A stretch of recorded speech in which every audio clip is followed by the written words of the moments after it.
नमस्कार, आप देख रहे हैं टाइम्स 18 न्यूज यूपी। मैं विवेक अरपंची।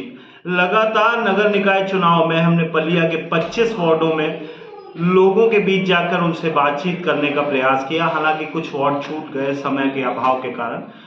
कल 6 बजे से चुनाव की समाप्त हो गई, लोगों के बीच कैंपेनिंग समाप्त हो गई।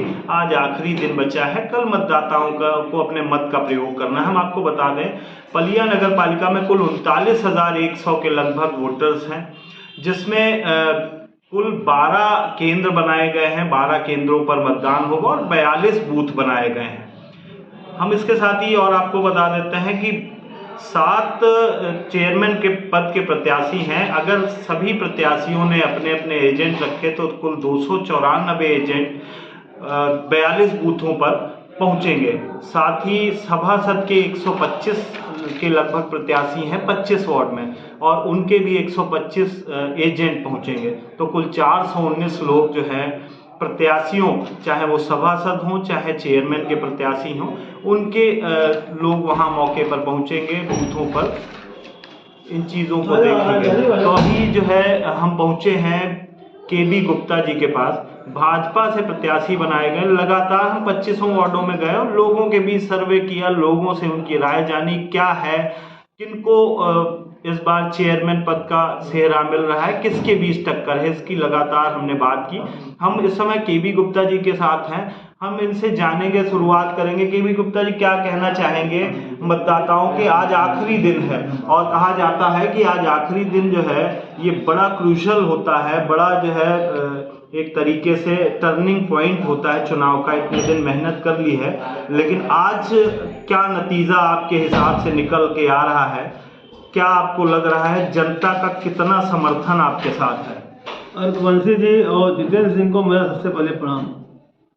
चुनाव एक तरफा है, भारतीय जनता पार्टी की लहर है। इस लहर में मैं भारी बहुमत से विजय। मुझे पूर्ण आशा है, नगर के सारे मतदाताओं का एक रुझान बना है कि भारतीय जनता पार्टी के प्रत्याशी को जिताएं। मैंने कुछ अपने लोक कल्याण संकल्प पत्र जारी किया, जिसमें युवाओं के लिए स्टेडियम, पलिया की जनता के लिए दैनिक व्यायाम, योग आदि के लिए पार्क, प्रत्येक गरीब लोगों की सुविधा के लिए चलाई जा रही भाजपा सरकार की योजनाओं को घर घर पहुंचाना, प्रधानमंत्री आवास योजना की बाकी किस्तें लाभार्थियों का दिलाना तथा नए पात्र लोगों को आवास योजना का लाभ दिलाना। आप जन को होने वाली नगर पालिका से संबंधित समस्याओं का निराकरण हेतु पिछले काल की तरह नियमित तौर पर जन सुनवाई के लिए तत्पर रहूंगा। मौजूदा नगर पालिका अध्यक्ष द्वारा वर्तमान बढ़ाए गए कर को कम करूंगा। मजदूर और छोटे कारोबारियों के लिए केंद्र व राज्य सरकार द्वारा चलाई जा रही बीमा योजना एवं पेंशन योजना का लाभ पहुँचाना है। ई रिक्शे का निर्माण कराऊंगा, ई रिक्शे का स्टैंड का निर्माण कराऊंगा। सर्व समाज की शादी विवाहों के लिए एक मैरिज हॉल का निर्माण कराऊंगा। इसके अतिरिक्त बहुत सी बातें अपने संकल्प पत्र में लिखी हैं। मेरा सभी से समस्त नगरवासियों से मेरा अभिनंदन है, प्रणाम है। चरणों में वंदन करता हूँ कि आने वाली 4 तारीख को भारतीय जनता पार्टी को विजय बनाए। भारतीय जनता पार्टी की केंद्र में सरकार है, भारतीय जनता पार्टी की उत्तर प्रदेश सरकार है। मैं चाहता हूँ कि पलिया में भी भारतीय जनता पार्टी की सरकार बने। इसके लिए प्रयास करता हूँ। मेरे सभी कार्यकर्तागण बहुत ईमानदारी से लगे हुए हैं। मैं अपने कार्यकर्ताओं का वंदन भी करता हूँ। कल आपने देखा होगा कि शहर में पूरा शहर राममय हो गया था। चलिए हम और कुछ जानेंगे आपसे। कुछ समस्याएं हैं, हम ये चाहते हैं कि जब जनता के बीच गए तो तमाम समस्याओं से दो चार होना पड़ा, और हम ये चाहते हैं जो भी प्रत्याशी जीत कर आए, शुरुआत हम आपसे करेंगे। अगर आप जीत कर आते हैं, लोगों की एक बड़ी समस्या है कि आवास के नाम पर जो कमीशन खोरी की बात की जाती है, आवास के नाम पर डूडा अधिकारी हो या पर्टिकुलर कुछ लोग इसमें इन्वॉल्व होते हैं और लोगों से पैसे की उगाही करते हैं। अगर आप जीत कर आते हैं तो उस पर कैसे रोक लगाएंगे? मैं प्रधानमंत्री आवास योजना की जो किस्तें आती हैं, आपको कहना अवश्य ही है। इसके लिए डूडा के अधिकारी व कुछ अन्य जो काम करते हैं, इसमें वो भारी संख्या में गरीब लोगों से पैसा लिया है। मैं चेयरमैन बनते ही इन समस्याओं की ओर ध्यान दूंगा। कोई गरीब व्यक्ति का पैसा नहीं लिया जाएगा। किसी आदमी से पैसे नहीं पड़ेंगे। अच्छा, अब आ जाते हैं, लगातार मांग उठती है, जैसे आपने अपने जो है संकल्प पत्र में 20 सूत्रीय जो है आपकी योजनाएं हैं कि आप इसको क्रियान्वित करेंगे।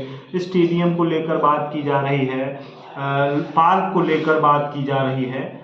एक बड़ी समस्या है और मैं चाहूँगा कि जो भी जीत कर आए वो इस पे ज़रूर ध्यान दे। पलिया में कुल 25 वार्ड हैं। शिक्षा की स्थिति बड़ी बदतर है, केवल एक प्राथमिक विद्यालय है और उस विद्यालय में 25 वार्ड के लोग समाहित होते हैं और उस जो विद्यालय है प्राथमिक और उच्च माध्यमिक उसको भी ग्रामीण से जो कोई गांव संचालित करता है। क्या आप जीत कर आते हैं तो शिक्षा के लिए क्या करेंगे? क्या विद्यालयों का निर्माण कराएंगे जिनसे जो है गरीब तबके के लोग अपने बच्चों को साक्षर कर सकें? बड़ा दुर्भाग्य की बात है, मोहल्ला नगरजान 3 में जो प्राथमिक विद्यालय बना हुआ है वो ग्रामीण को दिखाया जा रहा है, ग्रामीण मतलब कि गाँव वालों का है, जबकि वो शहर के अंदर नगरजान नंबर 3 में है। अगर मैं बना तो मैं पहले भी मैंने प्रयास किया था इस विद्यालय को नगर सीमा में ले आऊँ, परंतु कुछ कारणों विद्यालय नहीं आ पाया। अब मैं जीतते ही प्रयास करूँगा कि वो विद्यालय high school, junior high school है, आगे बढ़ाने के लिए इंटर हो, हाई स्कूल हो, विद्यालयों के लिए मैं प्रयास पहले भी मैंने किए थे, अब भी प्रयास करूँगा। कुछ और समस्याएं हैं, जैसे हम लोगों के बीच गए तो उन्होंने कुछ ऐसी समस्याएं बताई। हालांकि आपके बारे में लोगों का कहना है, जब हम बात कर रहे थे तो लोगों का कहना है कि आपके समय आप मौके पर रहते थे, चाहे वो सफाई कर्मी हो या नगर पालिका में आप उपलब्ध रहते थे। अभी सफाई की व्यवस्था के बारे में अगर बात करें तो कई जगह ऐसा देखने को मिला है कि सफाई कर्मी की कमी भी बताई जाती है कि सफाई कर्मी कम है। जब आप जीत कर आएंगे तो आप इसको सुधारेंगे कैसे? क्योंकि जो लोग अभी मौजूद हैं उनका कहना है हमारे पास सफाई कर्मियों की कमी है। तो कमी है, ये कैसे पूरी होगी? 125 के लगभग सफाई कर्मी है, उन्हीं पे 25 वार्डों का दारोमदार है। तो उनका कहना है कि 10 दिन में कहीं कुछ मोहल्लों में 10 दिन में एक बार सफाई कर्मी पहुंच पाता है। मेरे समय में 75 सफाई कर्मचारी थे, मेरे हटते ही 50 कर्मचारी और रखे गए। ये कहना गलत है। सफाई कर्मचारी निष्ठा ईमानदारी से कार्य कर रहे हैं। सुबह ही देखो उनको 5 बजे घर से उठते हैं। मैं पूरा प्रयास करूंगा उनको बैठाकर वार्ता करूंगा कि नगर में सफाई व्यवस्था सही तरीके से आप लोग सुचारू रूप से करें। क्या ये लोग क्रियान्वित नहीं कर पाते हैं, उनको काम सही तरीके से सिस्टमेटिक ढंग से नहीं बता पाते हैं, इसलिए लोगों को ये समस्या आती है? इसमें जो अधिकारी नगर पालिका के हैं वो सही तरीके से ध्यान नहीं देते हैं। कर्मचारियों को कोई गलती नहीं, वो तो बेचारे सफाई डेली करते हैं, नाले निकालते हैं।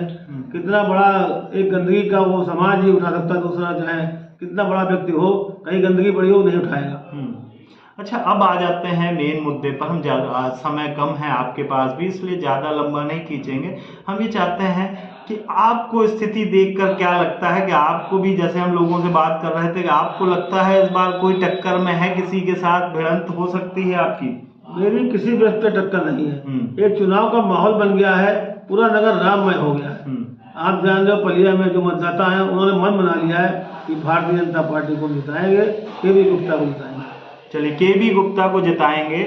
और इसी के साथ हम जो है एक आध सवाल और लेके कार्यक्रम को ख़त्म करेंगे। तमाम समस्याएं, जैसे पीएफ को लेकर सफाई कर्मी आंदोलित रहे हैं, क्या लगता है कि ये अधिकारियों या जो पूर्व चेयरमैन हैं उनकी वजह से ऐसी समस्याएं उत्पन्न हुई? क्या उन्होंने इन समस्याओं पर ध्यान नहीं दिया? क्या इस वजह से इस तरीके की चीज़ें उठकर सामने आई? मैं अध्यक्ष बनते ही गरीब व्यक्ति जो सफाई कर्मचारी हैं, संविदा कर्मचारी हैं, उनको जो पीएफ का पैसा रुका हुआ नहीं दिया, ठेकेदार नहीं दिया गया, मैं आते ही पीएफ का पैसा 1 महीने दिलवाऊंगा। पूरा प्रयास रहेगा उन गरीबों को लाखों रुपया पीएफ का पड़ा हुआ है। इस ओर चेयरमैन साहब ने, पूर्व चेयरमैन साहब ने ध्यान नहीं दिया। अगर चेयरमैन साहब चाहते तो पीएफ का पैसा निकल सकता था। नगर पालिका कोई कमजोर नहीं संस्था है। अच्छा, अब आखिरी सवाल लेते हैं कि लगातार आरोप लगते हैं जो काम होते हैं उनमें ठेकेदार जो हैं गड़बड़ी करते हैं। कुछ एक प्रत्याशी हमारे पूर्व सभासद साहब ने अपना एक संकल्प पत्र जारी किया जिसमें उन्होंने अपने विकास के कामों को दिखाया। उन विकास के कामों की अगर बात करें तो चौकी चौराहे से और सिंगहिया तक स्ट्रीट लाइटें लगी करोड़ों रुपए की लागत से। उन करोड़ों रुपए की लागत से लगी स्ट्रीट लाइटें 4 दिन जलने के बाद बंद हैं और सालों साल गुजर जा रहे हैं। इस पे प्रकाश डालिए, क्या ये जो है कहीं ना कहीं मिली भगत के चलते हो रहा है? अगर स्ट्रीट लाइटें खराब हो गई थी आपने सौंदर्यीकरण के लिए दिखाया, आपने फोटो तो बड़ा अच्छे से चिपका दिया कि हमने ये विकास किया, लेकिन वो जलती हुई लाइटों का, अब बुझी हुई लाइटों का आप क्यों नहीं दिखा पा रहे हैं? सबसे पहले मेरा ये प्रयास होगा, जो नगर में लाइटें लगी हैं, आप जानते हो पूर्व चेयरमैन ने उस पर ध्यान नहीं दिया।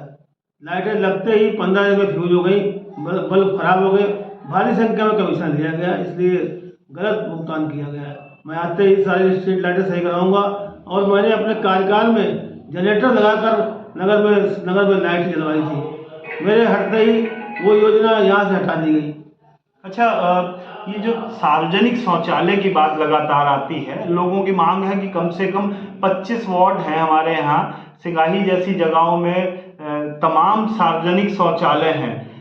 चाहे आप मेन चौराहों पे ले लें, मेला गेट के सामने या प्राइवेट बस स्टैंड के सामने, हजारों लोग आते हैं रोजाना, 20 हजार लोग आते हैं, खासकर महिलाओं को बड़ी समस्या होती है, आप जीत कर आते हैं।